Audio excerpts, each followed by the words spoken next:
Inilah diantara faedah satu ayat yang kalau kita baca setiap sholat wajib, maka lihat barakahnya.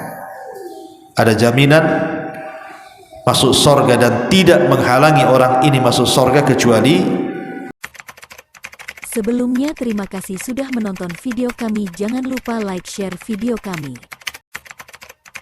Bismillahirrahmanirrahim. Alhamdulillah wassalatu wassalamu ala Rasulillah wa ala alihi wa sahbihi wa mawalah wa la hawla wa la quwata illa billahi wa ba'd. Alhamdulillah, segala puja dan puji hanya milik Allah subhanahu wa ta'ala. Salawat dan juga salam kita hadiahkan kepada Rasul kita Nabi besar Muhammad sallallahu alaihi wa ala alihi wasallam. Ma'asyiral muslimat yang dimuliakan Allah subhanahu wa ta'ala, alhamdulillah kita bisa kembali duduk di Masjid Nidaul Ilmi, dan kajian di pagi hari ini kita akan membahas satu tema tentang satu ayat dalam Quran. Kalau dibaca setiap selesai sholat wajib, maka akan memiliki faedah yang sangat-sangat besar bagi kehidupan kita. Ayat apa itu? Disebutkan dalam sebuah hadis yang dikeluarkan oleh Imam At-Tabrani dalam Al-Kabir, dan yang lainnya dari hadis Abi Umamah radhiyallahu anhu. Nabi sallallahu alaihi wasallam bersabda, "Man qara'a ayata kursi fi duburi kulli salatin maktubatin lam yamna'hu min dukhulil jannati illa an yamut." Barang siapa yang membaca ayat kursi pada setiap selesai sholat wajib, maka tidak ada yang mencegah dia untuk masuk surga kecuali kematiannya.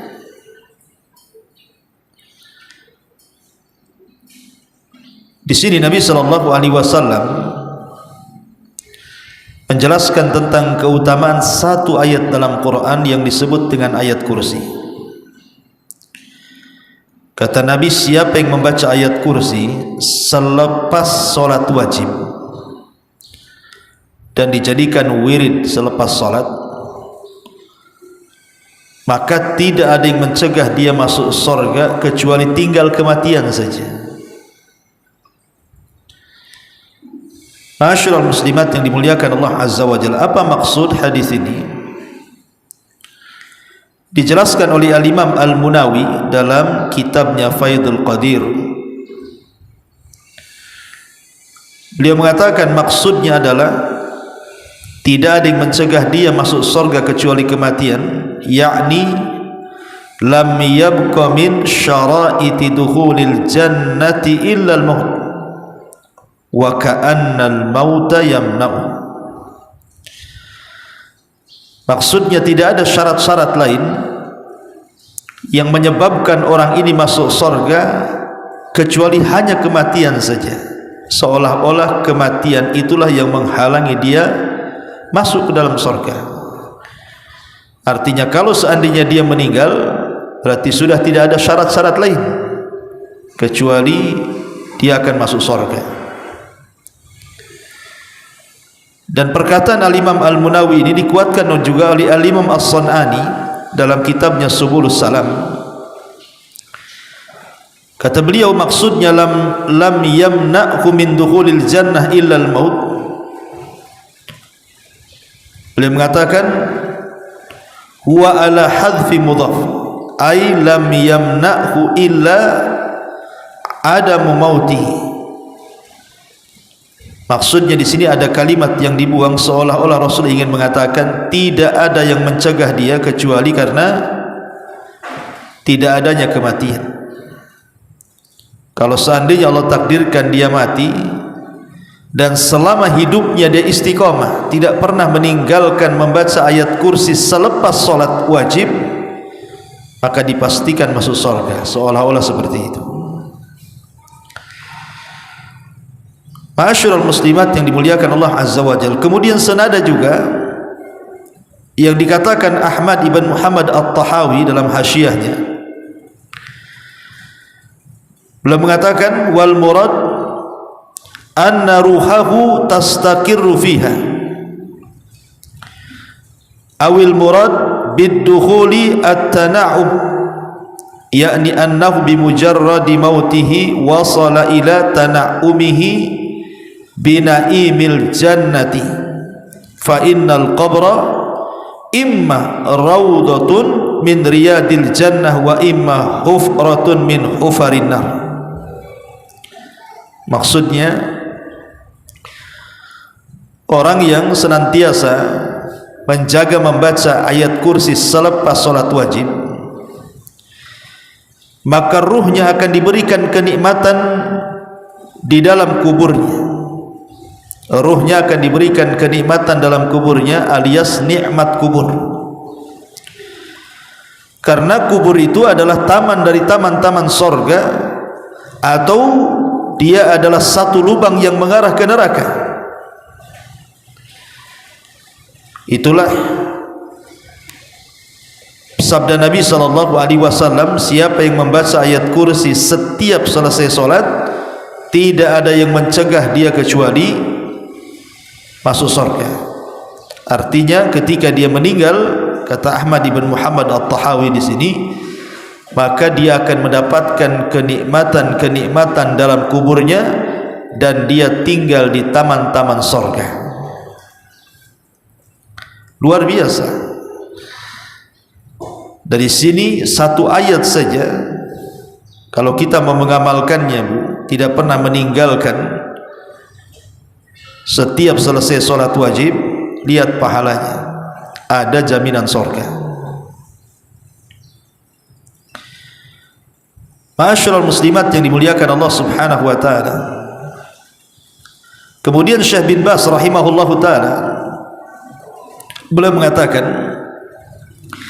yustahabbu ba'da salati, disunahkan selepas salat, ba'da tasbih wa tahlil, setelah membaca tasbih dan tahlil, beliau mengatakan qira'atu ayatil kursi, baru membaca ayat kursi. Jadi kalau ibu habis sholat, kan di situ ada zikir kan, istighfar 3 kali. Kemudian di situ ada perintah untuk membaca tasbih, membaca tahmid, membaca tahlil, membaca takbir, kan itu Bu ya. Kemudian setelah itu baru ibu baca ayat kursi. Maka kata beliau, wa yurjalahu bidzalika dukhulul jannah idza istaqama, ay idza istaqama ala dini wa hafadha ala dini yurjalahu dukhulul jannah. Kalau dia mau istiqamah dengan bacaan itu. Jadi bukan hanya sekali 2 kali dibaca Bu ya, tapi dia buat istiqamah tuh, dijadikan wirid selepas sholat. Dan dia berusaha menjaga agamanya, maka diharapkan, kata beliau, orang ini dimasukkan ke dalam surga. Ma'asyiral muslimat yang dimuliakan Allah Subhanahu wa taala. Sebab kalau kita melihat keutamaan ayat kursi secara umum, bukan hanya sekedar orang membaca selepas salat wajibnya, Disebutkan dalam sebuah hadis Nabi SAW mengatakan, "Idza awaita ila firashika faqra ayatal kursi, falan yazala 'alaika minallahi hafidun wa la yaqrabuka syaitanun hatta tusbiha."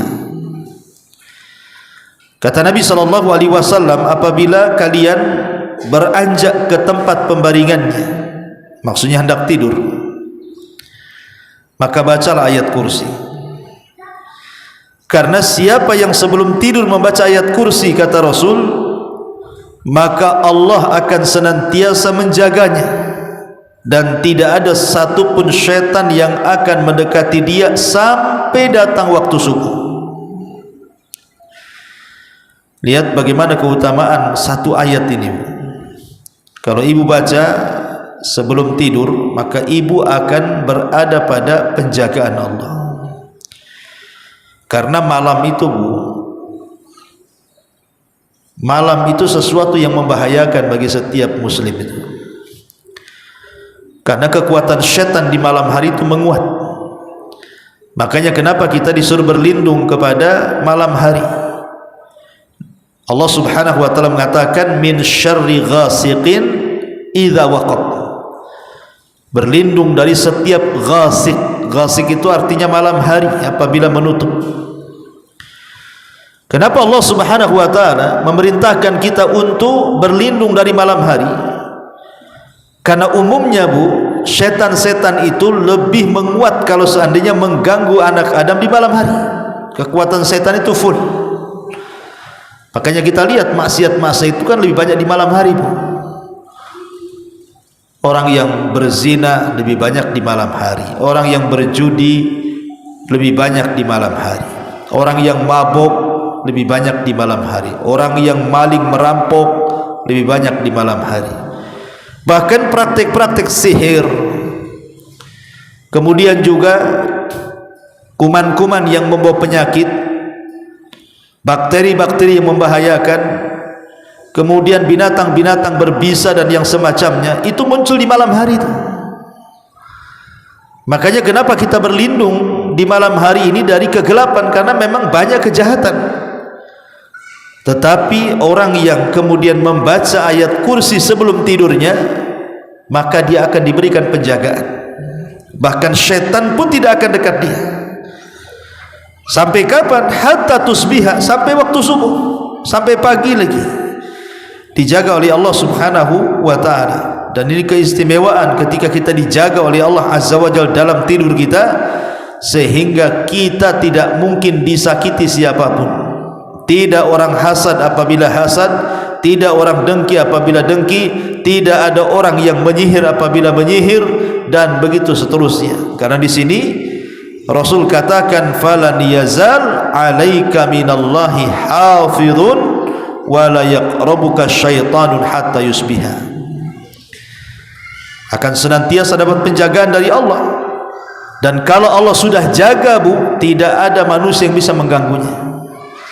Kalau Allah sudah menjaganya, tidak ada binatang yang akan mendekatinya.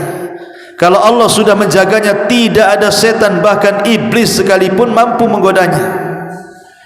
Maka di sini Allah mengatakan, wala yaqrabuka syaitanun hatta tusbiha. Tidak ada satu setan pun, baik setan manusia atau setan kalangan jin, mampu untuk menyakitinya. Ini keutamaan ayat kursi juga luar biasa kalau dibaca sebelum tidur. Kenapa demikian? Karena kalau kita cerita tentang surat, Bu, ya, dalam Quran, itu tidak ada surat yang lebih utama dibandingkan surah Al-Fatihah.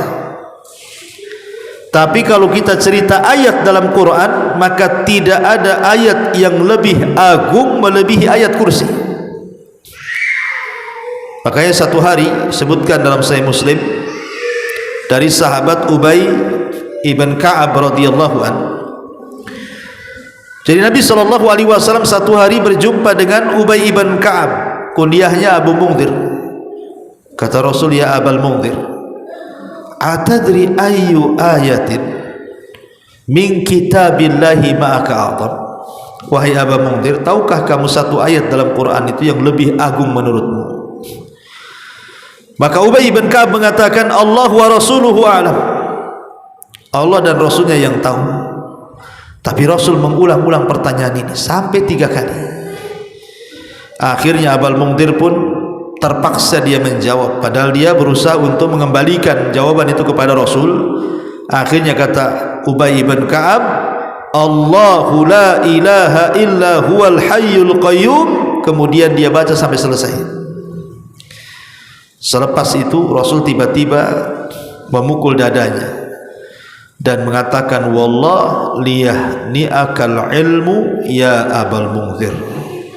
Semoga Allah memberikan kesemangatan kepadamu untuk terus menuntut ilmu, wahai Abul Mungdir. Kenapa? Nabi SAW sampai mengatakan ayat kursi itu ayat yang paling agung, karena di dalam ayat kursi ini terdapat nama-nama yang sangat indah dan sifat-sifat yang sangat tinggi, dan meniadakan hal-hal yang bisa mengurangi dan merendahkan Allah Subhanahu wa Ta'ala di dalamnya. Itulah kenapa kemudian ayat kursi sendiri ta'dilu thuluthul Quran. Ma'asyiral muslimat yang dimuliakan Allah Subhanahu wa Ta'ala, setelah kita tahu bahwa ayat ini begitu tingginya, sampai-sampai dalam sebuah hadis dari Aisyah radhiyallahu anha, jadi ada seorang laki-laki datang kepada Rasulullah. Dia mengeluhkan di rumahnya itu seolah-olah hilang berkahnya. Seperti apa umpamanya? Ya, banyak masalah, suami istri banyak masalah, anak-anak nakal, kemudian suami susah kerja, pokoknya kayak nggak ada berkah lah di rumah itu. Jadi ada orang ini datang kepada Nabi mengadukan di rumahnya hilang berkahnya. Maka kata Nabi SAW, Aina anta min ayatil kursi. Dari mana engkau dengan ayat kursi? Apakah kau sudah suka baca ayat kursi di rumahmu? Maka orang inilah tidak. Maka Aisyah mengatakan, ma talaita ala ta'amin wala idamin illa anmallahu barakata dzalika ta'am wal idam. Tidaklah kau baca ayat kursi itu pada makanan dan lauk pauk, kecuali akan menambah berkah pada makanan dan lauk paukmu itu. Intinya bahwa ayat ini penuh dengan berkah, karena Nabi SAW dengan tegas mengatakan kepada kita, barang siapa yang membaca ayat kursi pada setiap solat yang diwajibkan, maka tidak ada yang mencegah dia masuk surga kecuali kematian. Hadis ini saja sudah cukup sebenarnya menjelaskan betapa tingginya, betapa mulianya kedudukan ayat kursi itu pada setiap muslim apabila mau istiqomah dibaca selepas solat sajalah ibu. Selepas solat jadilah, itu sudah bagus, itu bisa menjamin kehidupan kita. Lah kita kan tujuan hidup kita masuk surga, Bu. Apa tujuan kita ini? Ibu datang ke pengajian jauh-jauh dari rumah, panas-panas, ibu solat 5 waktu, kadang-kadang qiyamul lail, malam-malam bangun, untuk apa coba kan? Supaya kita ini dapat surga, itu saja tujuan kita hidup ini. Karena seorang mukmin tidak mungkin kenyang melakukan amal soleh kecuali akhir tujuannya surga. Lah salah satu amalan yang memudahkan kita masuk surga itu hanya salah satunya adalah membaca ayat kursi selepas solat, dan itu ringan. Karena ayat kursi itu kan tidak panjang, sebentar saja duduk, tidak sampai beberapa detik saja sudah selesai membaca ayat kursi ini. Apalagi kalau seandainya ayat ini ibu selalu membacanya. Lihat dalam sebuah hadis ketika Abu Hurairah radhiyallahu anhu ditugasi Rasul untuk menjaga pembendaharaan zakat fitrah di bulan Ramadan. Tiba-tiba malam itu dikejutkan dengan pencuri. Jadi ada yang mencuri beberapa gandum dari Baitul Mal yang dijaga Abu Hurairah. Dikejar sama Abu Hurairah, kemudian ditangkap. Kata pencuri ini, "Ya Abu Hurairah, tolonglah jangan kau tangkap aku," katanya. "Aku ini sedang lapar, keluargaku susah, anak-anakku juga sama. Tolonglah lepas aku," katanya. Akhirnya kemudian Abu Hurairah pun melepas pencuri tadi.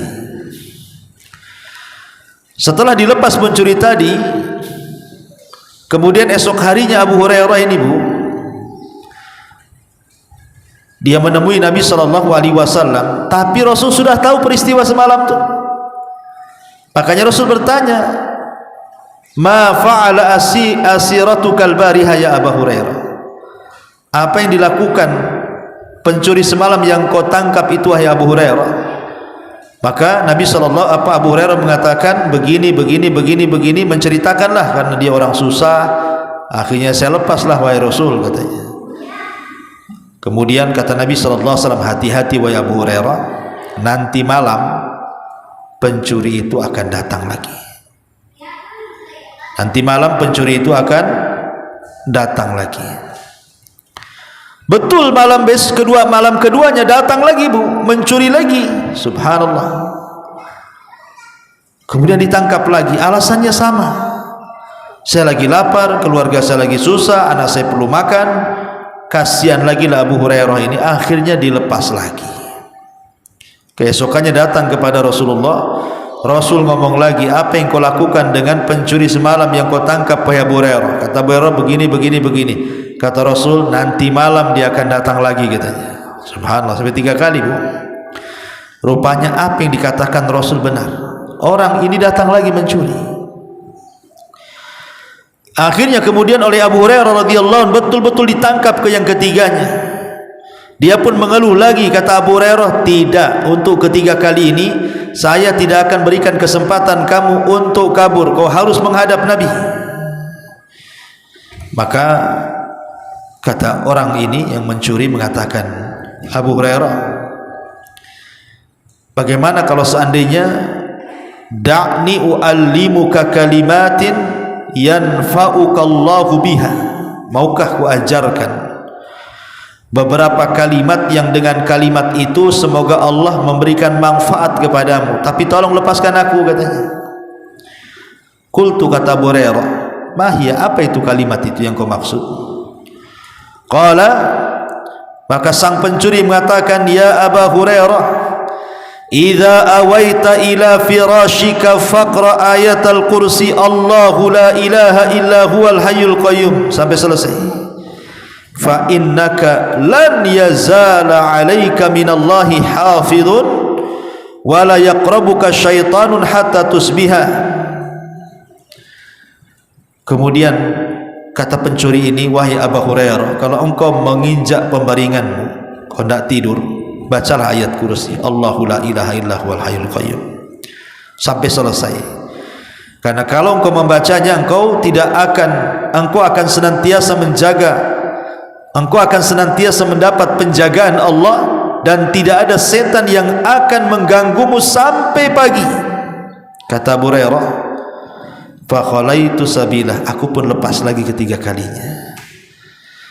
Falamma asbahtu, ketika di pagi hari berjumpa dengan Rasul bertanya lagi, "Ma fa'ala bi asirikal bariha?" dengan tawananmu semalam wahai Abu Hurairah.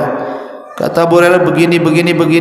Masalahnya yang ketiga ini wahai Rasul, yang mengajarkan aku, siapa yang membaca ayat kursi akan dijaga Allah, siapa yang membaca ayat kursi tidak akan diganggu setan, maka aku lepaslah dia. Maka kata Nabi SAW, "Tahukah wahai Abu Hurairah, siapa pencuri yang kau tangkap sampai 3 kali berturut-turut itu?" Kata Abu Hurairah, "Allah wa Rasulullah alam." Allah dan Rasulnya yang tahu. Maka Rasul mengatakan, "Dzaka syaitan," itulah syaitan yang menjelma sebagai pencuri, "sadaqaka wa huwa kadzub." Untuk masalah ini dia benar, tapi dia itu pendusta sebenarnya. Jadi yang mengajarkan ayat kursi kepada Abu Hurairah supaya tidak didekati setan itu adalah setan sendiri. Jadi setan ini membuka rahasianya sendiri. Seolah-olah setan mengatakan, kalau seandainya kau nggak mau didekat-dekati dengan aku, kata setan, baca ini, aku nggak akan dekat. Seolah mengatakan seperti itu. Makanya dari sini kita tahu bahwa ayat kursi ini ayat yang sangat agung sekali. Di dunia kalau kita dibaca, kalau membacanya kita akan mendapatkan berkah dan berbagai macam manfaat, di antaranya terhindar dari syaitan. Dan kalau kita membaca setiap solat, selepas solat maksudnya, maka Allah subhanahu wa ta'ala akan memberikan kematian yang berkah, karena ada jaminan. Kata Nabi SAW, siapa yang membaca ayat kursi setiap selesai solat wajib, maka tidak ada yang mencegah dia masuk surga kecuali kematian saja. Maka saya anjurkan, Bu, jangan tinggalkan ayat kursi ini untuk dibaca selepas solat. Ma'asyiral muslimat yang dimuliakan Allah subhanahu wa ta'ala, karena kalau kita sedikit jelaskan ya, di permulaan ayat kursi itu kan Allah memulai dengan kalimat tauhid, Allahu la ilaha illa huwa. Tidak ada sesembahan yang Allah, tidak ada sesembahan yang berhak disembah kecuali Dia. Permulaan surat saja kita sudah memulai dengan tauhid. Kemudian setelah itu Allah subhanahu wa ta'ala menjelaskan tentang sifat-sifat penting pada dirinya. Al-Hayy, bahwa dia zat yang maha hidup. Al-Qayyum, bahwa semua makhluk bergantung kepada Allah. Kemudian juga dinafikan kepada Allah itu sinatun wala naum, Allah tidak mungkin ngantuk apalagi tidur. Man dzalladzi yashfa'u indahu illa bi'idnih, ditetapkan syafaat tidak ada yang mampu memberikan syafaat kecuali dengan izin Allah. Ya'lamu ma baina aydihim, Allah mengetahui segala sesuatu. Segala sesuatu Allah tahu. Ma baina aydihim wa ma khalfahum. Bahkan wasi'a kursiyyuhus samawati wal ardh, Allah itu punya kursi yang luasnya selangit dan sebumi. Wala ya'udhuhu hifdhuhuma, dan tidak ada yang melemahkan Allah untuk menjaga keduanya.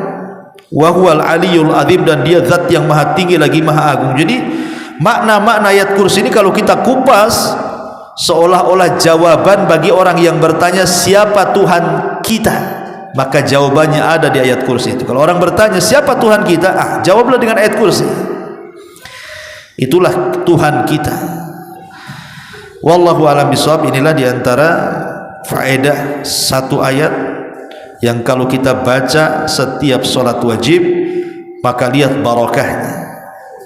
Ada jaminan masuk surga dan tidak menghalangi orang ini masuk surga kecuali kematiannya. Taib, sampai di sini. Silakan kalau ada yang mau bertanya sebelum kita tutup.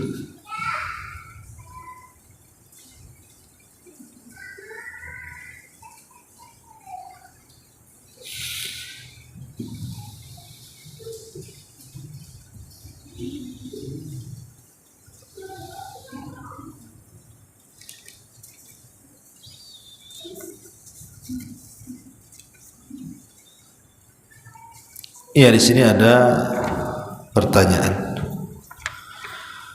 Afwan Ustaz, bagaimana jika sholat sunnah tidak membaca surat setelah membaca Al-Fatihah, langsung ruku, apakah salatnya sah? Ya, karena membaca surat itu sunnah hukumnya, tapi membaca Fatihah itu rukun, tidak boleh ditinggalkan. Kalau ibu dalam sholat membaca surah Al-Baqarah, Al-Imran, An-Nisa, Al-Ma'idah sampai ke An-Nas, tapi tidak baca surah Al-Fatihah, Bu, batal sholatnya walaupun satu Quran dibaca. Tapi kalau ibu baca surat Al-Fatihah, tidak ada satu surat pun ibu baca, sah sholatnya. Ya, tapi ibu meninggalkan sunnah. meninggalkan sunnah. Tapi pertanyaannya sah dan tidaknya sah saja karena ibu baca surah Al-Fatihah. Kemudian pertanyaan kedua, setelah sholat fardu kita beristighfar, berzikir, lalu kita membaca doa yang kita hafal dan dicampur dengan doa yang kita panjatkan dengan bahasa kita sendiri sesuai hajat kita. Apakah hal itu dibolehkan? Iya, Bu. Selesai sholat fardu itu sebaiknya ibu jangan sibukkan dengan doa yang kita panjatkan. Ibu jangan berdoa dengan doa masalah ibu, tapi sibukkan dengan wirid. Jadi Bu ya, kalau habis sholat wajib di situ kan ada doa-doa wirid, Bu. Baca istighfar 3 kali, kemudian membaca tasbih 33 kali, takbir 33 kali, tahmid 33 kali, kemudian digenapkan dengan la ilaha illallah 1 kali. Kemudian di sana juga banyak doa-doa yang diajarkan, Allahumma antas salam, mikas salam, tabarakta ya dzal jalali wal ikram, ataupun Allahumma la mani alima ataita wa la mu'ti lima mana'ta wa la yanfa'u dzal jaddi minkal jadd. Atau juga doa yang diajarkan kepada Abu Bakar, Allahumma inna na'udzubika an nusyrika bika wa nahnu na'lam wa na'udzubika bima lam na'lam. Kemudian selepas itu baca ayat kursi, baca muawwidzatain. Ini kan banyak, Bu. Ya, zikir-zikir itu kan banyak sekali yang diajarkan. Nah, ibu fokus dengan zikir itu dulu. Kalau sudah selesai wirid sholat, nah, kalau memang di situ ada sholat sunnah ba'diyah, maka ibu sholat sunnah ba'diyah dulu. Baru setelah sholat sunnah ba'diyah itulah ibu terserah mau minta apa. Angkat kedua tangan tinggi-tinggi, dimulai dengan pujian kepada Allah, kemudian bersalawat kepada Rasulullah, kemudian jangan lupa membaca doa Zinun, ya, Nabi Nun, Nabi Yunus, la ilaha illa anta subhanaka inni kuntu minadh dhalimin. Kemudian ibu hadapkan ke kiblat, angkat tangan tinggi-tinggi, mintalah di situ. Jadi kalau ibu harus bedakan mana doa ibadah, mana doa masalah. Kalau berkaitan dengan doa masalah, ya dipanjatkan ketika zikir selepas sholat, itu disebut doa ibadah, bukan kan yang dibaca itu saja, rutinitas saja. Kalau ibu memanjatkan doa dengan bahasa ibu sendiri karena ibu punya hajat, sebaiknya dilakukan selepas sholat sunnah, karena selepas sholat wajib itu ada anjuran membaca wirid. Nah, selesaikan dulu wiridnya. Wallahu a'lam.